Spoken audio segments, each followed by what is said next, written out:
Welcome, everyone.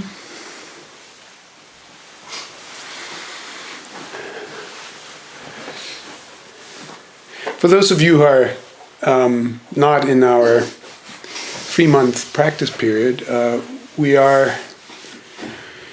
am discussing with you this text written by Dogen in the 13th century, Shobogenzo Zenki, translated as total function, or the translation I grew up with, so to speak, undivided activity. Now, last time I spoke, I just spoke about the first sentence. And today we'll see how many sentences are possible to discuss. The first sentence, I'm trying to kind of come up with my own, what I would call experiential translation, which is like a translation that reflects my experience and that I feel good about sharing with you. For those who are in the practice period, I shared with you 4 translations, and as I'm making my own, which I would never publish, although I don't speak Japanese, I'll just make my own translation and I'll share that with you in increments as it appears. So the first sentence, I would say, in my words, is the great way of all Buddhas. Completely understood and embodied is liberation and actualization. And we've discussed, I'm repeating for those who weren't here, liberation can be understood as a kind of, I use the phrase, dropping free into undividedness. You could also maybe say, dropping out of all kinds of separation. So freedom understood as a erasure, you could say, of divisions and boundaries. And actualization, harder to kind of clarify within one English word, is the, I would say now experientially, the appearance, completely experienced. And we could think about, what it means to experience what appears completely. But, just accept that right now. It's like if you want to practice along with my speaking, right? Like you take this here now moment as appearance. To experience that completely already means you're not thinking about something else. You're here. You're receiving it completely without resisting and grasping. You're letting it really affect you, not shielding yourself against reality.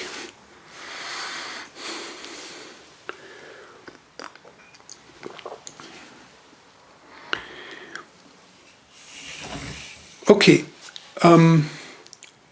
Now you have this, you have these 2 words that are presented as describing the great way of all Buddhas. I mean, this is an extraordinary statement, right? The great way of all Buddhas is this: liberation and actualization.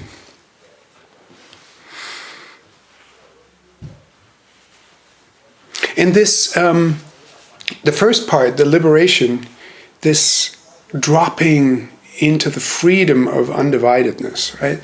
We can, think that through. We can intellectually try to understand what it means to erase boundaries. But in order to experience it, this is why we sit Zazen. So if you are sitting right now, if you allow yourself to kind of go into Zazen mind while you're listening, there's the boundary of your skin.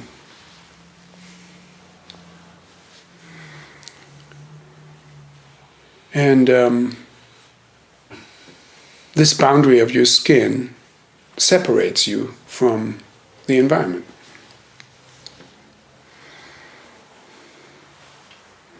And as I like to point out as often as I can, boundaries simultaneously separate and connect. The skin shields us from stuff coming in, and it also has pores, and it's communicating with the environment. It lets things out, it lets things in. It's a controlled communication. And if you think that it's a good idea to erase boundaries, I dare you, try to erase, a significant portion of your skin, you die. This way of simultaneously separating and connecting to the environment is what it creates life. In fact, it creates appearance. So if you think about the retina, it is a surface that receives stuff, but it is a barrier. And the same for the eardrum. And if you rupture the eardrum, you are deaf. So if you rupture the boundary, the organism dies. So in a certain way, to erase boundaries is removing a condition for life.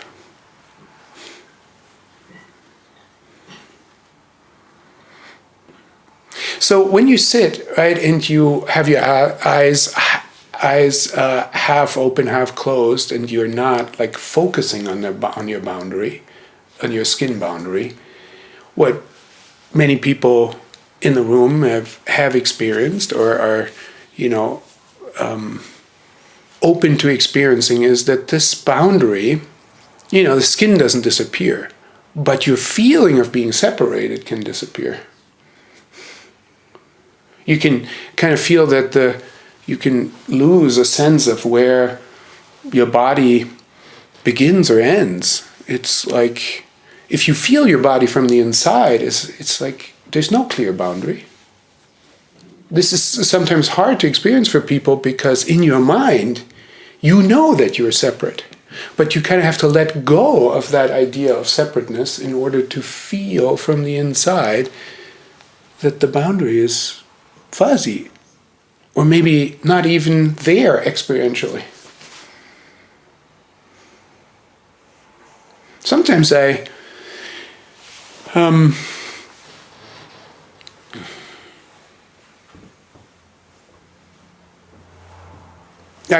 also mentioned last week this idea of, sounds kind of complicated, of interdependence, meaning that we simultaneously exist as separate, independent, and connected, interdependent. So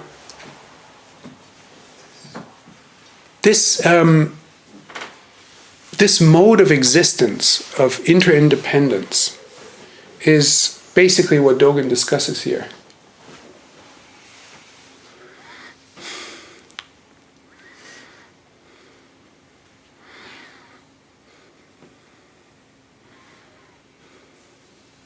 When you imagine, to make this more abstract, meaning covering all kinds of instances, if you imagine a boundary like a circle that you draw on a white piece of paper, right? This circle immediately makes us think that there is an inside and an outside. The circle is the boundary for those two. That's the way we feel about our own bodies and our own minds. But if you erase the boundary, right, you just have a white piece of paper. So if in Zazen you disregard the boundary, whatever technique you have is like not focusing on it, or maybe prompting yourself with a phrase like no inside, no outside.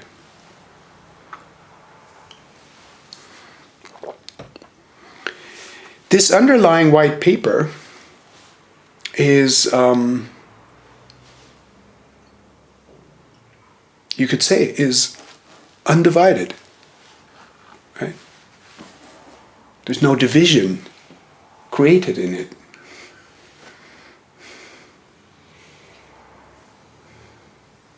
There's separation and connection are already two sides of a divided world. It's not like that connection is undividing you. Connection requires to connect two things, they first have to be separated. It's when you erase the boundary that you have this white piece of paper that is really undivided. There's no boundary in it. But when you take the phrase undivided activity, or you could turn it around, the activity of undividedness, of that which is undivided, is the activity of that undividedness is to constantly make boundaries and divisions and separation. That's what this white piece of paper is doing. In that sense, you could say it creates life. It's almost like we need to imagine there's a source that is undivided, and it makes life by creating, a cell wall, a single cell organism. And then if it gets very complex, a human being or a tree.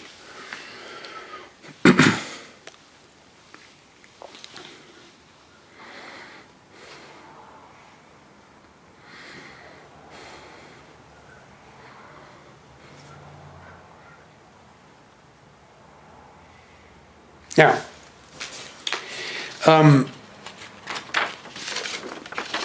Dogen goes on to then first explain what liberation is, and then what actualization, or I said last couple weeks ago, I said manifestation based on one of the translations.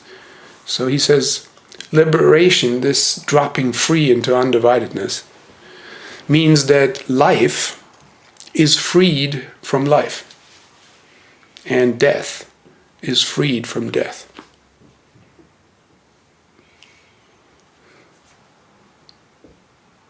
Somebody is honestly shaking their head. It's like, what? Exactly. What?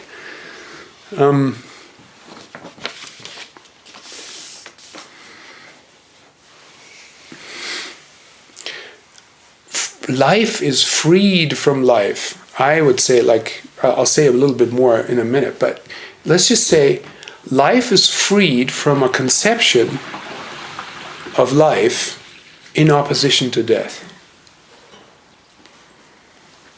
And death is freed from a conception of death in opposition to life. So you can make this more experiential by saying, if you live without the fear of death or the anticipation of death, your life is free.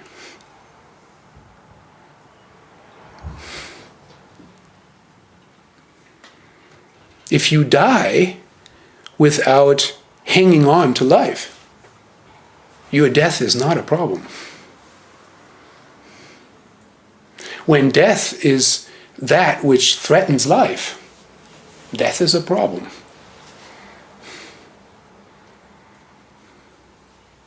Now think about this transition of life to death. We think they are solid opposites. At one time, the person is alive, and then the person is dead. And we have a definition in our culture for that. It's when the person doesn't have any brain activity anymore, the person is pronounced dead. And life is gone.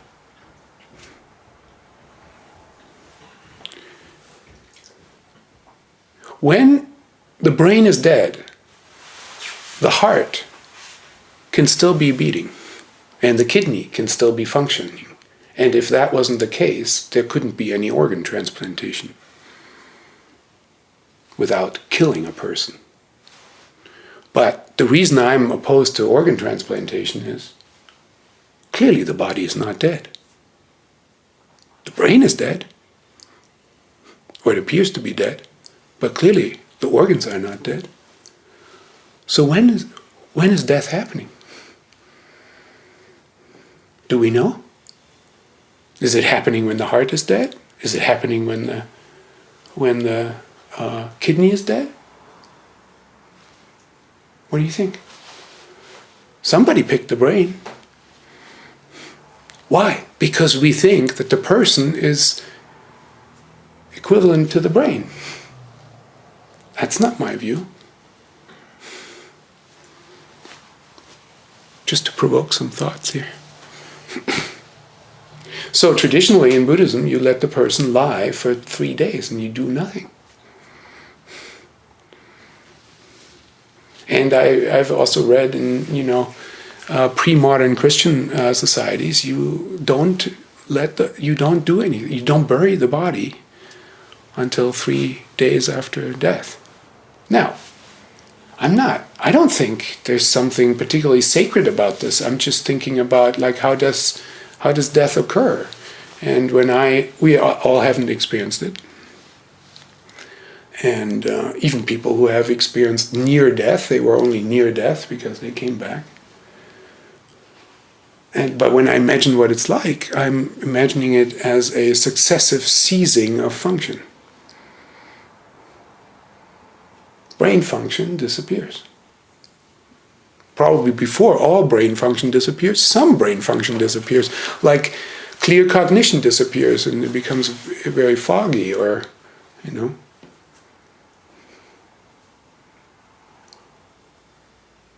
And as people with near-death experiences have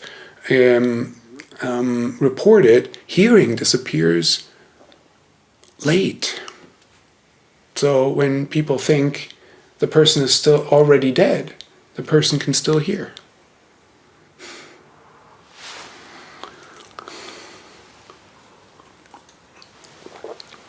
If you imagine yourself in a dying process and you're not afraid, you'd be watching disappearance. Disappearance of clear cognition, disappearance of sight, disappearance of breath, disappearance of hearing. It's disappearing. Not all at the same time. That's interesting to me.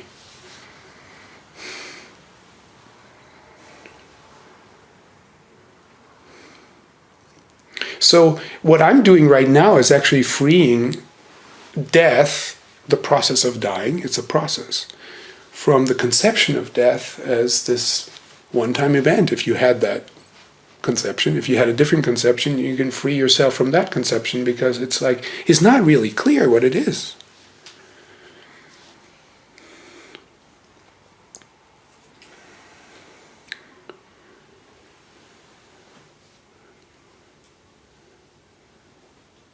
But when we go through it, we will experience it as this.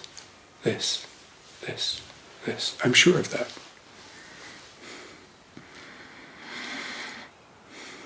If we're afraid of disappearance of function, then we're afraid of death. If we free ourselves to let death be this process of disappearance, maybe we can be calmer. Dogen here also takes life and death as the ultimate opposite, right? So freedom is to free yourself from all conceptions that put things into opposition. Black and white, male and female, day and night. If you look closely, the distinctions are much more fuzzy than you imagined. Like, when does day begin and night start? Day end and night start? There's no point. So you can you can also look at this as this freeing as disassembling what you think is reality into moments. And when you disassemble reality from thinking of it as objects and entities, like as if the day was an object and the night was an object or something, or life is an object and death is an object. No, it's just, this is the pulsing of momentary appearance. So then you can't draw lines. You could say, oh, we can draw a line between this moment and the next moment. Well, good luck. Where's that line? Is this still this moment or is it the next?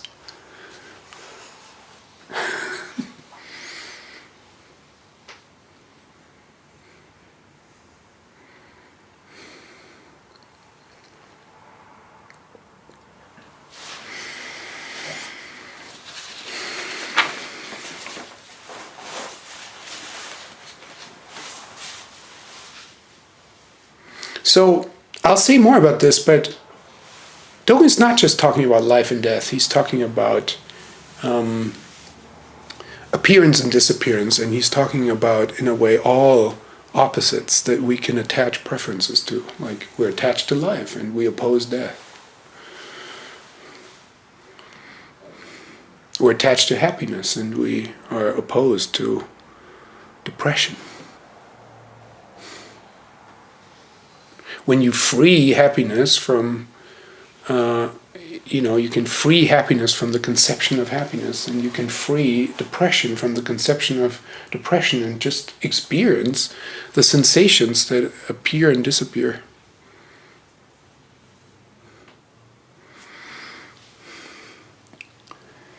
Then he goes on and says, therefore, this freeing, because of this freeing, there is, I'll give you my experiential translation, okay? Therefore, there's stepping back from birth and death, and there's stepping into birth and death. Together, these are the complete practice of the Great Way. There is letting go of birth and death, and awakening others from clinging to birth and death. Together, these are the complete practice of the Great Way. So what Dogen is describing here is actually the bodhisattva, the mental posture of the bodhisattva. And he's using that to describe what liberation really could mean on a Buddhist path. Birth and death, I read in Japanese, is one word. So in the translation, sometimes you might have seen that and be surprised. You were surprised maybe. It's written together with hyphens: birth, hyphen, and hyphen death. Birth and death, one word.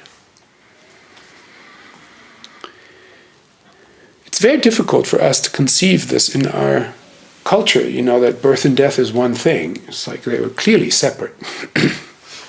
They're two separate biological events for us when we hear the words. In a Buddhist context, birth and death, read as one word, is also short for the four sufferings. The four sufferings are birth, old age, sickness, and death. And in the legend of the Buddha, when he left the palace, which he wasn't supposed to leave, his father wanted to keep him in there, shield him from the real world. Well, when he ventured out, he saw an old person, a sick person, and a dead person. And it made him aware that life is impermanent and that this is the cause of suffering. Now, I kind of disagree with calling this the four causes of suffering, or the four sufferings, because death isn't suffering, Death is suffering when you resist it, or when you fear it. Old age is not suffering if you're willingly, receiving the pains of old age. When you patiently are sick, there's no suffering, because suffering, as you heard me say often, some of you, is the cause of suffering in Buddhism is understood to be grasping and resisting. So if you resist old age, you suffer. If you grasp youth, if you grasp onto life and resist death, this causes suffering. If you let it happen as it happens, this is freedom.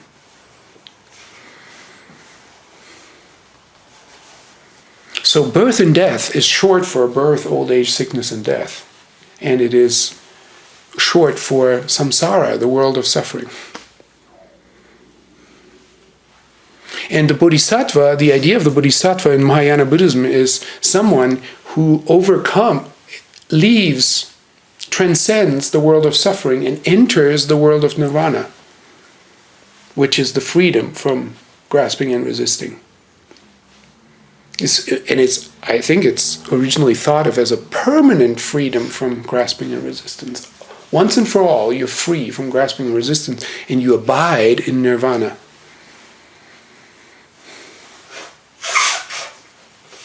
And then Mahayana Buddhism expands this idea and says, yeah, but this can't be just about one person practicing and escaping, so to speak, into nirvana while leaving all other sentient beings suffering in samsara. The bodhisattva, out of compassion, gives up his or her freedom and returns to the world of suffering to liberate all beings so that they may also enter nirvana. This is the Mahayana understanding of the bodhisattva. So Dogen says, I translate it as stepping back from and stepping back into, but most translators translate it as there's leaving birth and death, there's leaving samsara, entering nirvana, and there's entering samsara, which is returning to samsara. There's leaving and there is entering or returning. Yeah? So he's saying that here.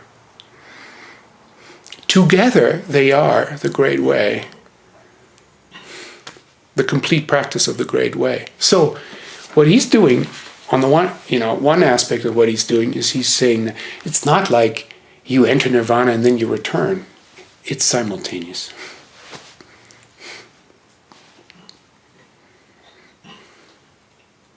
He's pointing to, and we need to discuss this, in relationship to our own experience.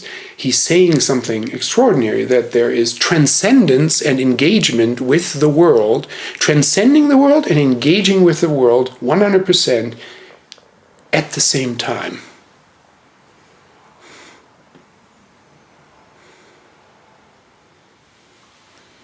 It's like, because you're not attached, because you're detaching from these various painful experiences in life, birth, old age, sickness, and death, because you are detaching from them, you can engage them fully.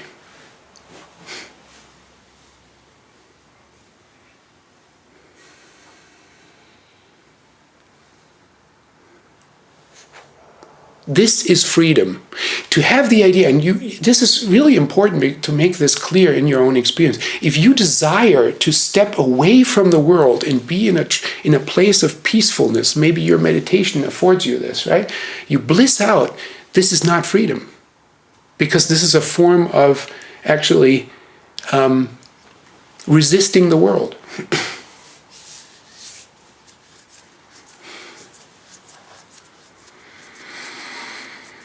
And if you just, if you just stay involved with your grasping and resisting, you're not freeing yourself either. So, transcendence and engagement at the same time.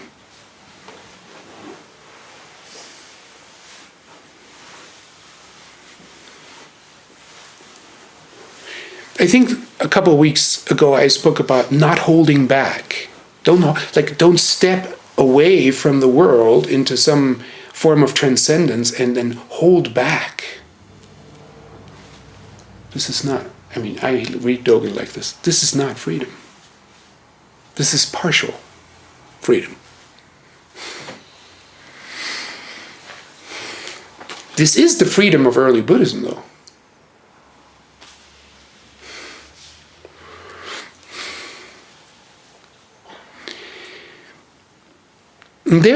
Then he goes on and says, there's letting go of birth and death, and there's awakening others from clinging to birth and death. And again, this is a form of interpretation I'm making. And I read this as he's talking about the liberation of self-liberation, letting go of birth and death, of your ordinary world. And there is the awakening of others, which is again the Bodhisattva returning to offer this liberation to all beings.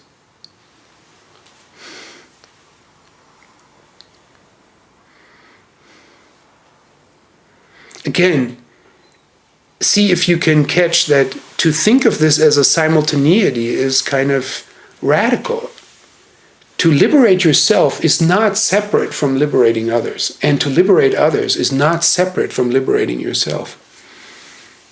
It is happening at once.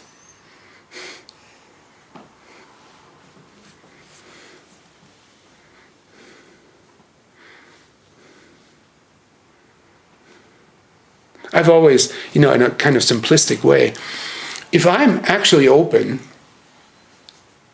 if I don't enter a situation with preconceptions, I can actually let others be whatever they are. They're not trapped in my conceptions, expectations, desires. They can just appear the way they do. Now, imagine you are that person who is given the space to be whoever you are, right? Like, how do you feel? Freer? More trapped? There's also there's a kind of energetic connection. Like, if we give each other, if we allow each other to be free, this is freeing ourselves.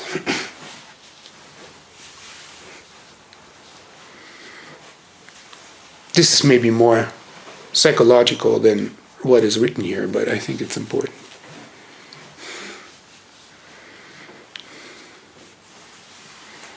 Now, Kaz Tanahashi translates this as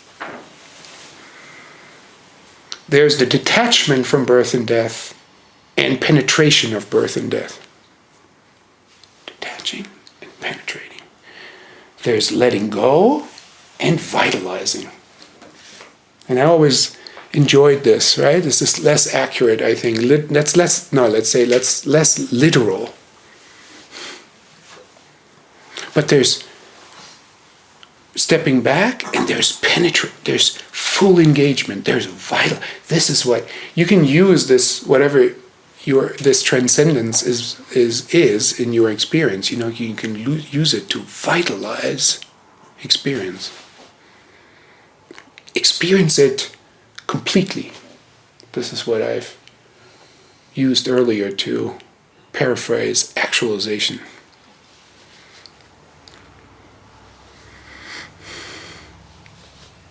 Together, these are the complete practice of the way, of the great way.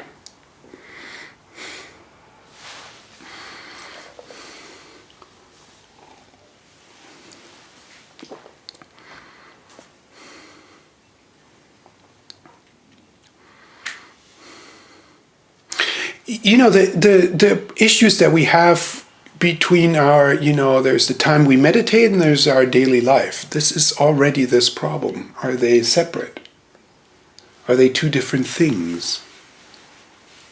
In a way, we're manifesting this at two different times. We're letting go of boundaries, separations, as we sit in Zazen, and we're allowing all those boundaries and separations to be there again when we enter daily life. So they are different, clearly different, but they're not separate. How can you merge them experientially as like engaging the forms of the world with, the detachment and the letting go that you are practicing in Zazen? In Zazen, in a way, you pull it into the foreground. In your daily life, you want to be able to hold it in the background. And what difference does this make in how you live your life?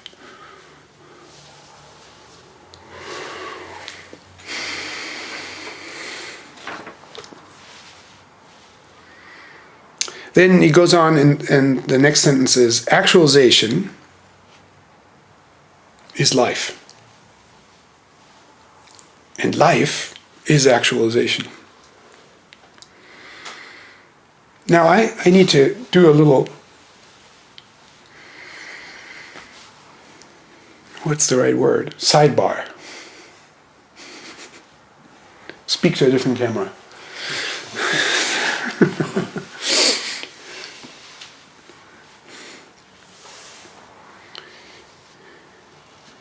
The word life, again, I'm reading about this, so the Japanese is sho. The word life here is also, again, I read, means birth. It means birth and life at the same time. So some translators choose birth, and some translators choose life. In some instances, and translators have commented on this, to use the word birth is awkward in this text, because it reduces the meaning. It's almost like we need to hear both, It's birth, life.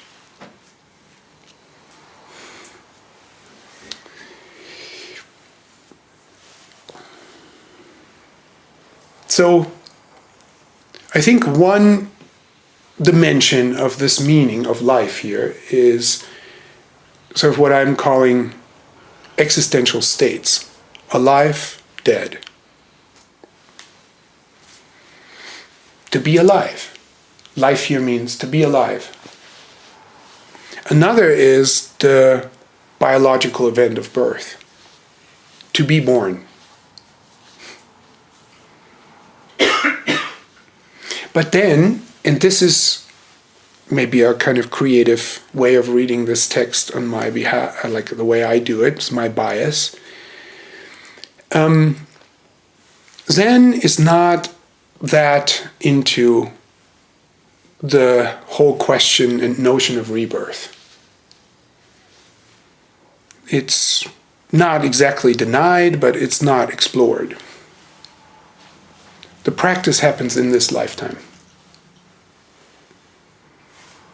For me, this is a big relief. For other people, it might be different, depending on your worldview. I'm satisfied with just dealing with this life. Myriad lives, that's a lot.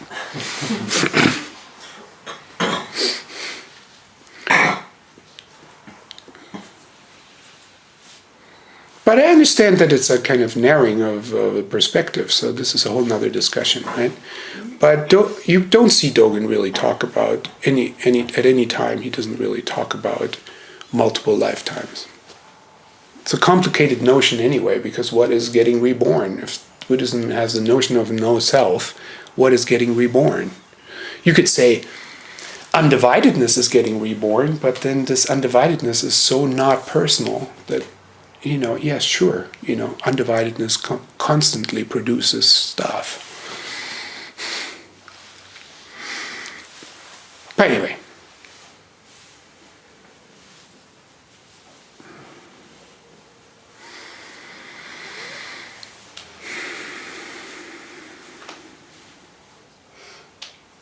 I'm reading birth and death, or life and death, also as momentary change, appearance and disappearance.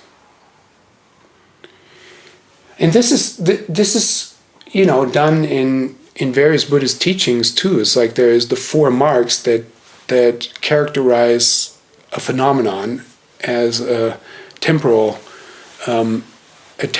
appearance. It's like appearance is called in these four marks. It's called birth, duration, disappearance, dissolution.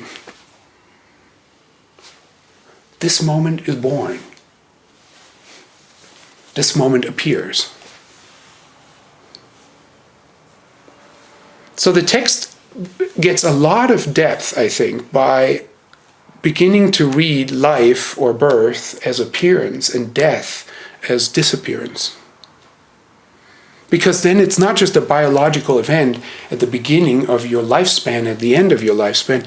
It is this moment, being born. And understanding this moment as it is born, as your life. Not your life as a lifespan. And read the Diamond Sutra if you want more about this. There's no lifespan. So if there's a lifespan, but if you deny to be focused on the lifespan, on your biological, unfolding, the narrative that you have about that, the expectation of death, the memory of birth, if you take all of this away, what is your life? It's this, right now, here, this. We're not anywhere else. Yes, your mind can be somewhere else, but if you stop that, you're here. This is life. Appearance.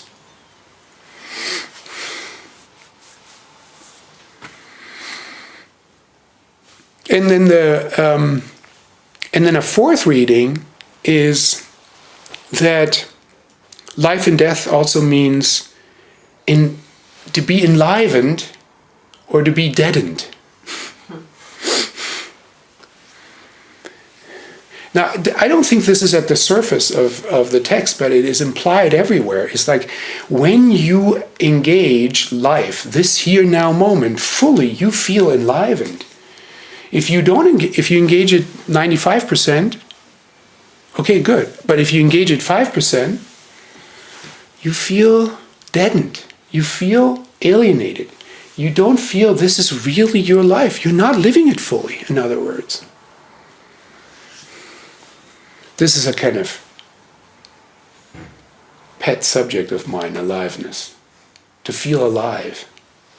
Because it's also the story of what has unfolded in my lifespan is like to not feel fully alive and to find a practice through which I am able to feel fully alive.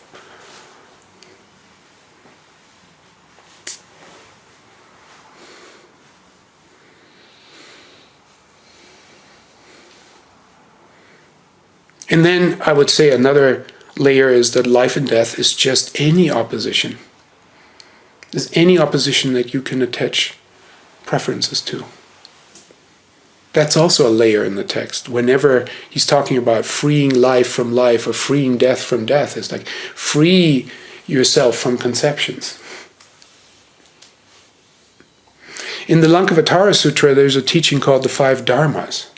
And the five dharmas are appearance, we could say birth, and naming is the second, and then discrimination, and then right knowledge, and then suchness. And it's like the first three are like there's appearance, sensorial appearance, sight, sound, thoughts are included. Whatever appears in your experience, appearance. And then there's name. And you're already framing it.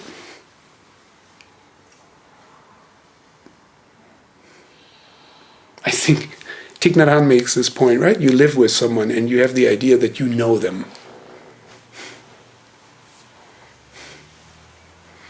And that dismisses all the complexity of change and of difference. And of sometimes it's like this and sometimes it's like that. Or as Zenki Roshi says, not always so. It's not, right? Not always so.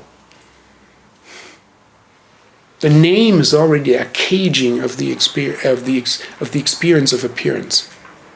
And then discrimination is to have this in opposition to something else. You have life in opposition to death.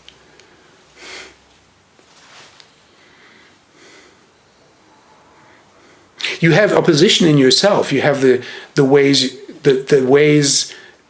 things you like about yourself and the things you don't like about yourself. Discrimination.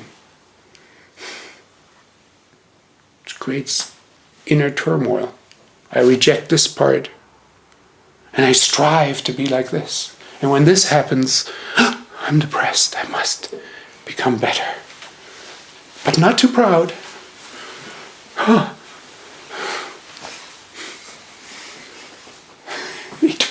Eternal drama.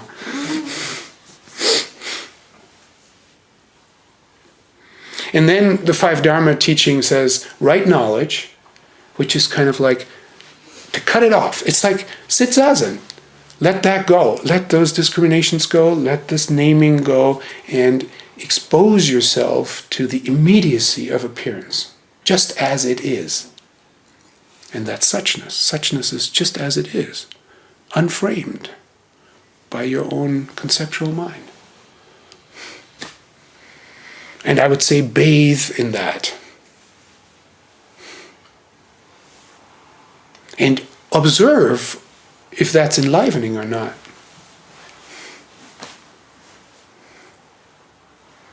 That could take some time to experience that as enlivening, because it could be fraught with fears like, well, oh, if I let go of all those mental frameworks, you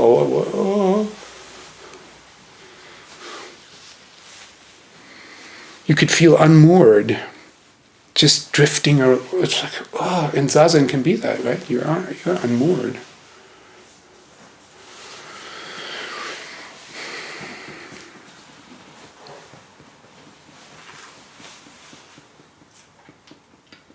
So to say that to create an equivalence of experiencing appearance completely with appearance itself is like, to receive appearance and actualize it. So with full engagement.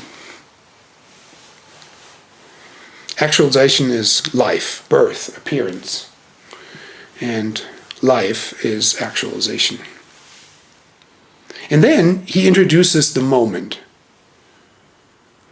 In the next sentence, at the time of actualization, there's nothing but the total actualization of life. Nothing but the total actualization of death. At the time of actualization, at the time of birth, at the time of appearance, right now. Or what other time do you imagine where that's happening? And not, if you listen to this right now, right? Not now in some sort of abstract way. Here, now, this listening that you're doing, this sitting that you're doing, this zendo that you're seeing, this, temperature that you're experiencing. This, right now. At this time, there's nothing but life actualized.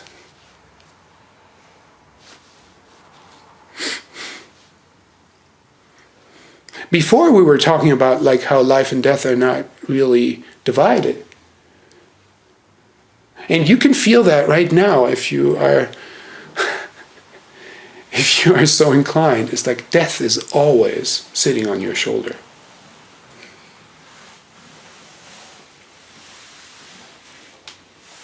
This heartbeat, that keeps us alive, or this breath can stop as people who have heart attacks. No. It can stop. And sometimes it comes unexpectedly. We don't expect it, right? Like, oh, I'm healthy, there'll be a next moment. But you just don't really know. And if you allow this not knowing to sit on your shoulder, that's death, sitting on your shoulder, undivided from life. But it's not actualized. What's actualized is life. And it's actualized 100%. So before, when he was discussing liberation, it was always like, there's no clear boundary between life and death. There's no clear boundary between appearance and disappearance, which is absolutely true, right? As I'm speaking this word, it has disappeared. For the next word to appear, the previous word has to disappear. So is it separate? Is appearance and disappearance separate? It can't be. For something to appear, something has to disappear. Yesterday at tea, we were talking about the death of my cat, which happened a week ago. She just expired within less than 24 hours. Unexpectedly, she seemed healthy. And I said, there is the presence of an absence. When I walk in the house, walk around the house, I can feel the presence of her absence. And I think this is stronger when a loved one, human being, dies that you've been intimately connected with. You will feel the presence of their absence.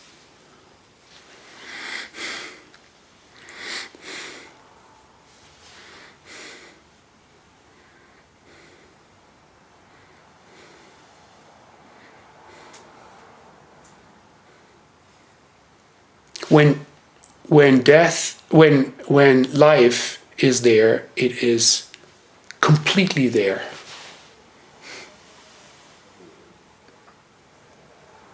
And when death is there, it is completely there. There's one side that's liberation, where we don't see those two as divided, that we see them as undivided. And then there's actualization, where we engage fully with what presents itself. So sometimes when people talk to me about death, their own death, with concern and fear, one way or another, I try to fold in, you're not dead yet.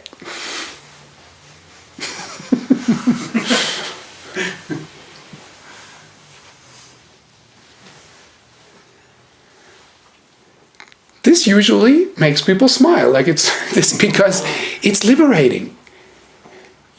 You can be very concerned and anticipating your death, but if you forget that you're not dead yet, you have a hard time enjoying your life. Because you are alive, 100%. You're not dead. And I think when you accompany somebody who's dying, this is important too, to be fully present with the alive person, not with the anticipated dead person. The person is not dead yet. So there's the freedom of allowing yourself, this is also a form of freedom, to allowing yourself to be completely engaged with what is the case, not with what you think will happen in the future.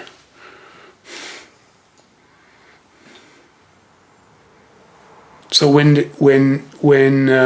he says here, right, at the time of actualization, there's nothing but the total actualization of life. In the time of actualization of death, there's the total actualization of death. Now, I've already alerted you to this. These states are not exact. At the time of the breath ceasing, there's the total manifestation of the breath ceasing. At the time of vision ceasing, there's the total manifestation of the ceasing of vision. It's like that. And before, there's vision.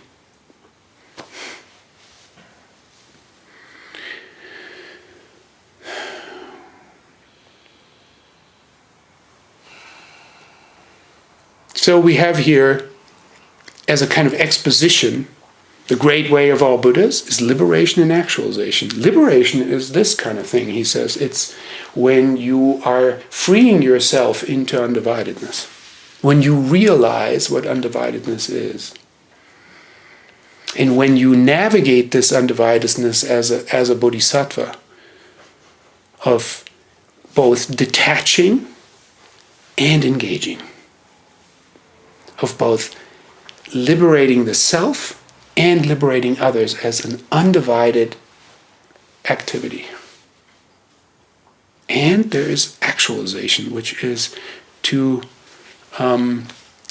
be fully engaged in appearance and disappearance. Like, listen to this again, right? Appearance and disappearance are not divided. They have to occur together. Life and death have to occur together, even though they manifest at different times.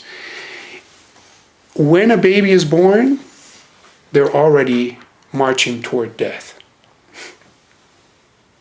We are on our way to dying. We are dying at the same time as we are living. Isn't that true? But we don't think that way. But when you are alive, it is functional and healthy to not want to die. Right? Imagine in evolution, your ancestors had not wanted to avoid death. I don't think you'd be here. Life is completely founded on avoiding death. So while you're alive, do avoid death, please. But to avoid death doesn't mean you have to fear it.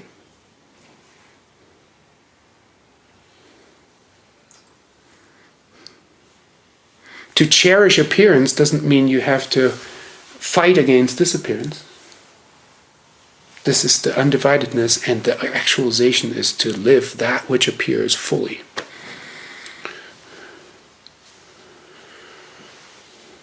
Thank you very much.